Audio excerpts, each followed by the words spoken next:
Bolivia, 13 de enero de 2026. Hoy vamos a analizar un paquete de decretos supremos que responde a una crisis económica y social muy profunda. Los temas principales son la estabilización de los precios de los combustibles, nuevas medidas de apoyo social, el aumento del salario mínimo y también la liberalización de importaciones para sectores clave. Exacto. Y no es una crisis cualquiera. Los propios documentos la describen como estructural y terminal. Estamos hablando del mayor desabastecimiento de combustibles de la historia del país, un contrabando que estaba fuera de control y, para colmo, una sentencia del Tribunal de Justicia de la Comunidad Andina que le ordena a Bolivia, básicamente, dejar de jugar con precios diferenciados para los combustibles. Un cóctel explosivo. Un escenario de tormenta perfecta, sin duda. Empecemos por el corazón del problema: los combustibles. La imagen que describen los documentos es casi apocalíptica. Filas de más de una semana, la producción del país prácticamente paralizada. La primera medida, y la más visible, es un ajuste directo en los precios. La gasolina especial sube a 6,96 bolivianos el litro y el diésel a 9,80. Sí.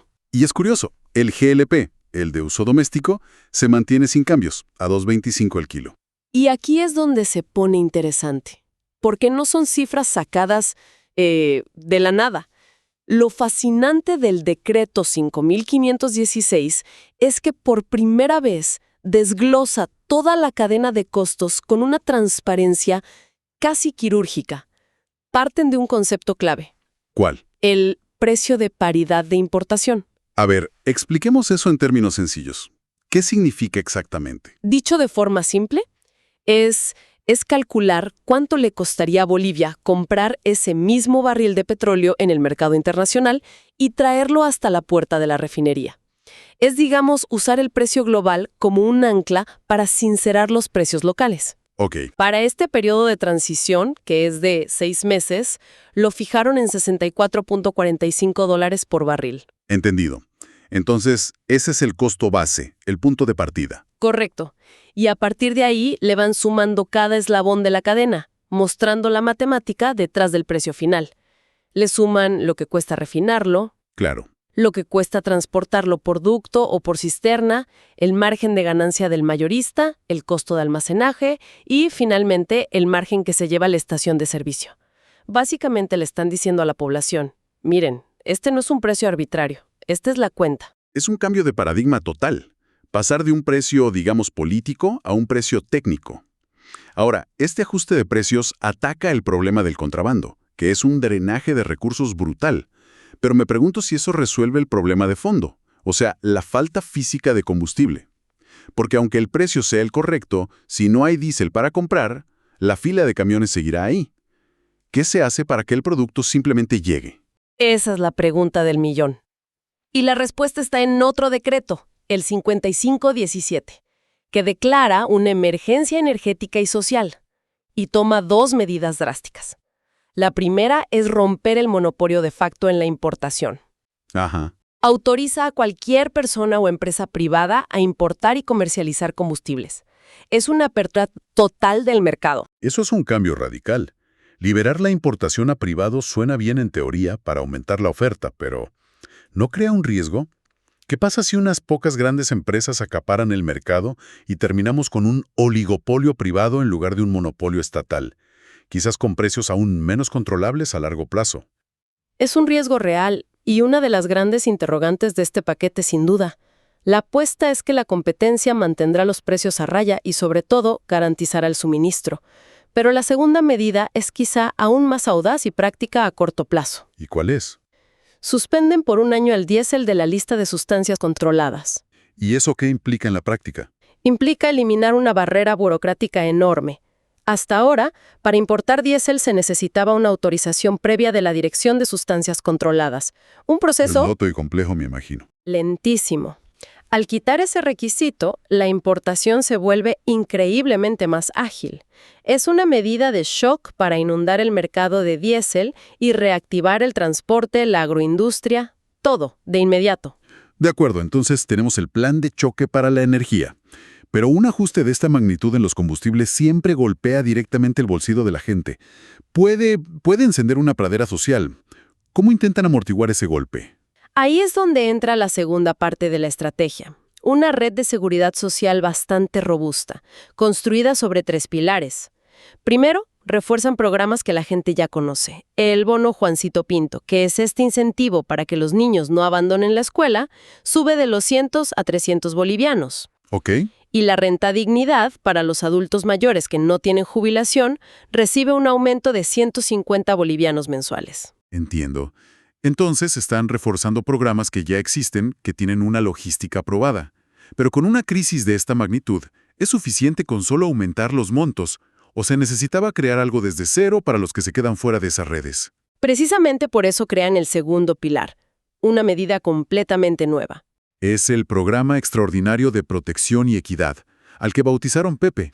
Es una transferencia directa de 150 bolivianos al mes para los grupos más vulnerables que podrían caer por las grietas de los otros programas. Suena a una respuesta más quirúrgica. ¿A quiénes apunta exactamente este programa Pepe? Está muy bien focalizado. Los beneficiarios son, por ejemplo, las madres que reciben el bono Juana Azurduy, las personas con discapacidad grave o muy grave y las familias de muy bajos ingresos que tienen hijos en la escuela pública. Es una red de contención diseñada para llegar rápido a quienes más lo necesitan. Bien, tenemos el refuerzo de los bonos existentes, el nuevo programa Pepe, y me imagino que el tercer pilar tiene que ver con el empleo y las deudas, ¿no? Que es donde la gente siente la presión de inmediato. Exacto. El tercer pilar es un aumento del 20% al salario mínimo nacional, llevándolo a 3.300 bolivianos. Y es retroactivo al 1 de enero, buscando compensar la pérdida de poder adquisitivo desde el inicio del año. Pero hay algo más. Pensando en la gente de a pie, en las familias ahogadas por las deudas. Un respiro financiero, supongo. Justamente, se permite que las personas con créditos de vivienda de interés social o con créditos para sus pequeños negocios puedan pedir un diferimiento. Básicamente, les permiten patear las cuotas por 6 meses. Es darles un balón de oxígeno para que puedan aguantar el golpe inicial del ajuste sin perder su casa o su emprendimiento. Entonces, tenemos la solución de emergencia para la energía y la red de seguridad social para la gente. Pero eso es jugar, digamos, a la defensiva. ¿Qué hay de la ofensiva? ¿Cómo planean reactivar la economía para que el país no se quede estancado? Aquí es donde entra el tercer componente del plan. Y es una apuesta muy clara por la producción. El mismo decreto 551, que ajusta los combustibles en sus anexos, establece un gravamen arancelario del 0%. ¿Cero? Sí, 0% para una lista larguísima de bienes de capital e insumos. Me interesa mucho esa lista de arancel cero, porque ahí es donde se ve la estrategia económica en su máxima expresión. ¿Qué eligieron para liberar de impuestos? ¿Hablamos de bienes de lujo o de herramientas para mover la economía? Totalmente. Herramientas. La lista es muy reveladora. No es casualidad que incluya tractores, arados, cosechadoras y también repuestos de camiones. Están tratando de mitigar el golpe del diésel más caro directamente en las venas de la economía, la agricultura y el transporte de carga. Claro. Ahí está la conexión. Es una apuesta muy astuta. Es decir, te subo el costo del combustible, que es inevitable, pero te bajo a cero el costo de la herramienta que necesitas para trabajar, para que puedas seguir produciendo. Esa es exactamente la lógica. Compensar un costo con otro. Y la lista va más allá. Incluye maquinaria industrial para panaderías, para la industria azucarera, hornos y una gama enorme de repuestos para el transporte, desde neumáticos y lubricantes hasta motores, frenos, cajas de cambio. Ajá. Y no se detiene ahí. Otro decreto, el 5518, extiende este arancel cero a la importación de dispositivos electrónicos, lo que apunta más al consumidor final y a la modernización tecnológica en general. De acuerdo, todo esto tiene una lógica económica de emergencia muy clara. Pero en medio de este paquete para apagar incendios, hay un decreto, el 5519, que parece venir de otro planeta. Habla de modernizar el aparato tecnológico del Estado.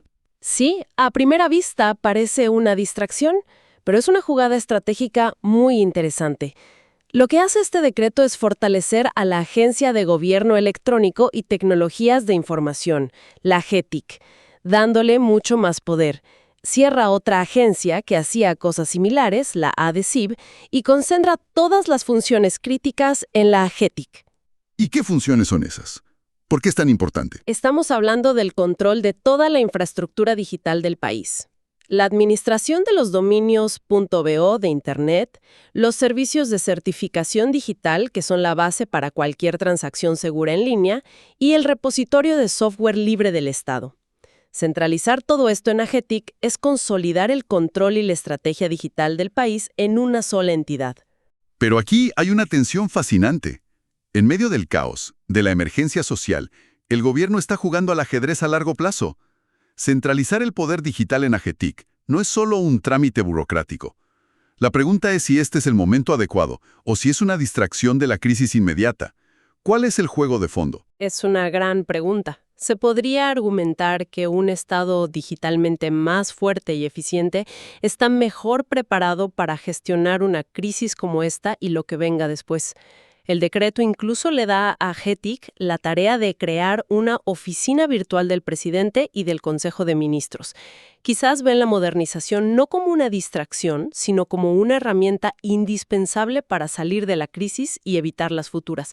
Es una apuesta a que la eficiencia tecnológica puede ser en sí misma una política económica. Bien, si damos un paso atrás y miramos el panorama completo, lo que tenemos es una estrategia con múltiples frentes de ataque.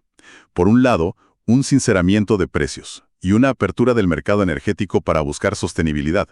Por otro, una red de seguridad social muy amplia para proteger a la gente del impacto. Y al mismo tiempo, un estímulo directo a la producción a través de la reducción de aranceles para maquinaria y repuestos, junto con esta reorganización tecnológica del Estado que mira al futuro.